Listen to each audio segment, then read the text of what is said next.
The wind howled across the red valley of the frontier world.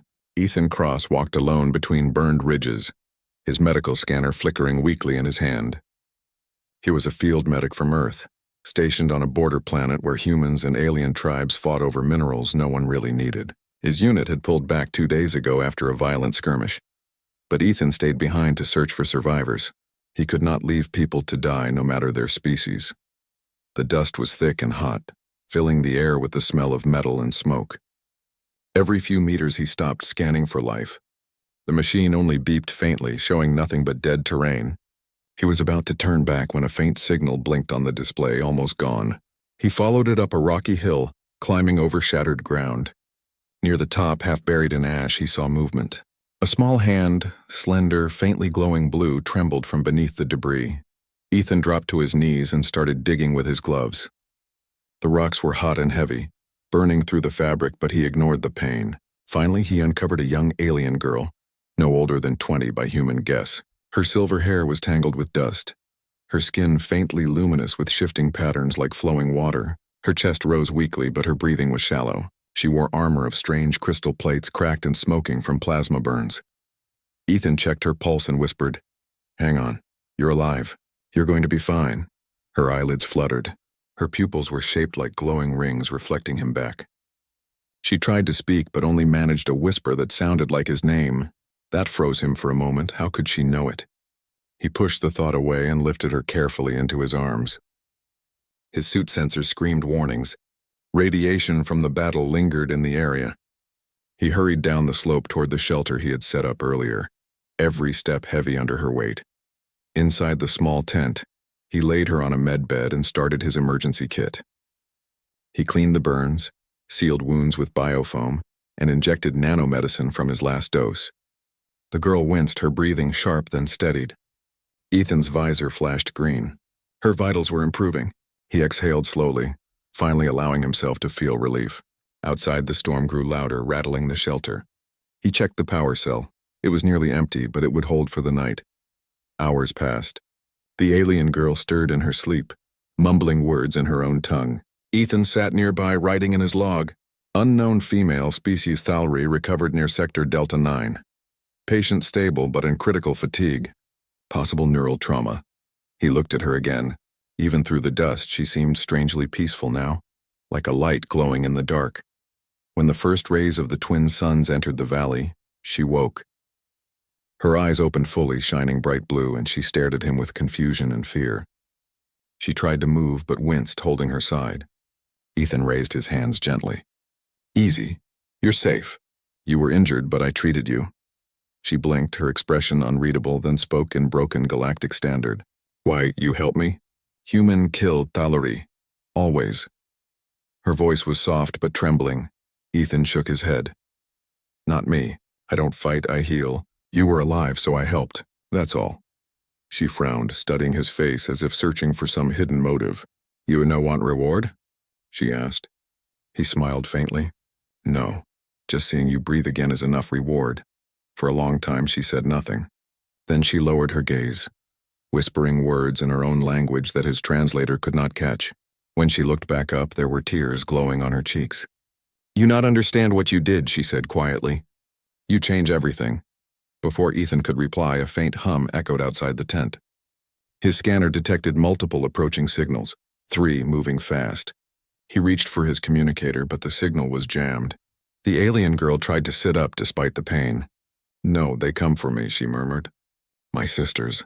Her voice trembled with both fear and hope. "They think I dead." Ethan stepped outside. Through the storm, he saw 3 shimmering figures descending from the hills. They moved like silver fire, their armor alive with light. One shouted in a strange dialect, and the girl inside answered weakly. When they reached the shelter, the tallest sister looked at Ethan with piercing eyes. "You human?" she asked through a translator. He nodded carefully. "I am. She was dying. I helped." The sister looked down at the wounded girl, then back at him. Something shifted in her expression. Respect, confusion, perhaps even gratitude. "You save her life," she said slowly. "Then you are bound. Our law says the healer belongs to the one he saves, and to her blood." Ethan blinked in disbelief. "I think there's been a misunderstanding." But she interrupted firmly. "No mistake. You are chosen by 3. The other 2 sisters knelt beside their sibling, checking her wounds. The youngest smiled at Ethan shyly. You did good, human. Now you come with us. It is rule. Ethan glanced at the storming horizon, then back at the sisters, uncertain. He had stayed behind to save a life, but it seemed that Act had started something far greater.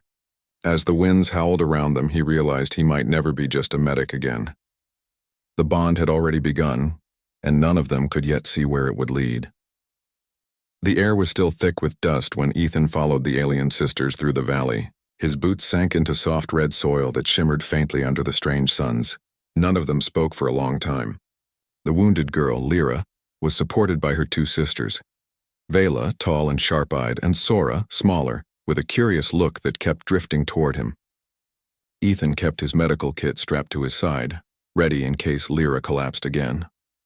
They reached a narrow canyon where a hidden shuttle waited. It looked grown rather than built, like crystal and bone fused together. When the door opened, a soft pulse of blue light scanned Ethan from head to toe. He froze, but Vela just said, "It marks you now."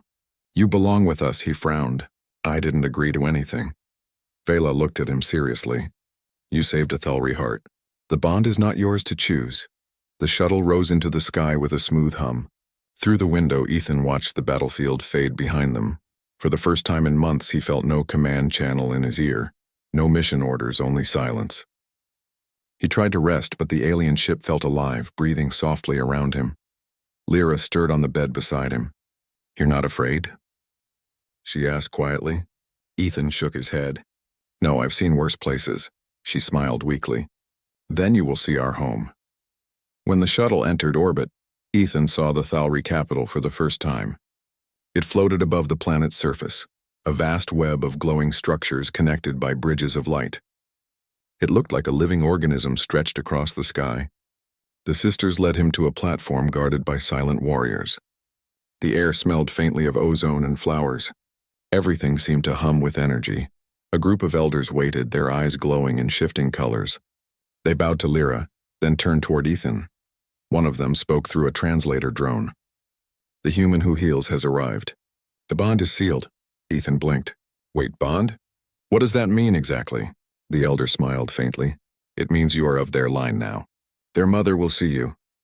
He followed the sisters through a long corridor that pulsed with slow heartbeats of light. At the end stood a tall alien woman with silver veins across her skin, Matron Calith, ruler of their house. Her presence filled the chamber like a storm. When she looked at Ethan, he felt both fear and calm at once. "So this is the healer," she said, her voice like echoing chimes. "You risked your life to save my daughter." Ethan nodded. "Anyone would have done the same." "No," she said softly. "Not anyone. Many humans would have turned away." She circled him slowly. "Do you know our custom?" Ethan hesitated. "Your people believe a life saved creates some kind of bond." Calith nodded. "When one Thalri life is restored, the healer becomes linked to her and her blood sisters. Your act binds you to 3 hearts. You are one of us now." Ethan tried to protest. "With respect, that's not how humans," but Sora interrupted with a laugh. "Too late, human. You are family. The bond is done." Vela shot her a sharp look. "Show respect, sister. The bond is sacred."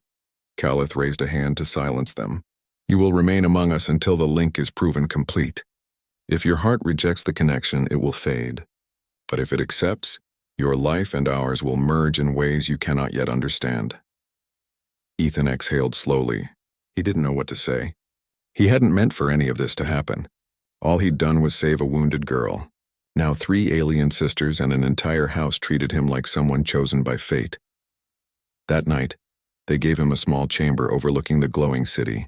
Through the window, he saw spires breathing light into the dark sky. The walls seemed alive, whispering faint sounds like distant songs. He couldn't sleep. His translator earpiece hummed faintly, replaying what the matron had said.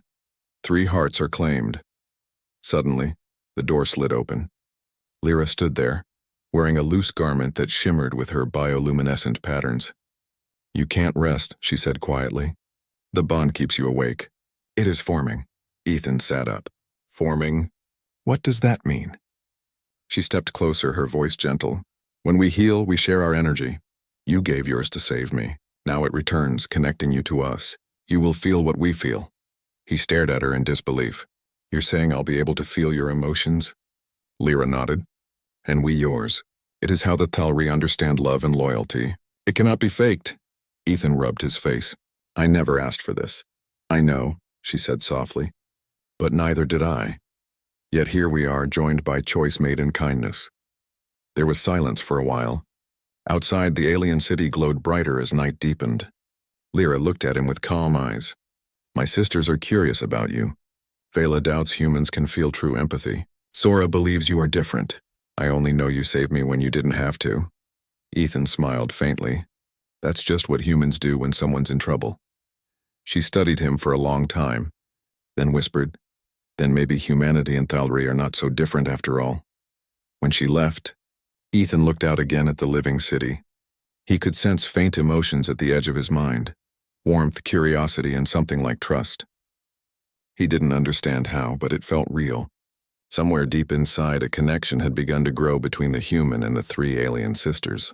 And though he didn't know where it would lead, one thing was certain: his life would never be the same again.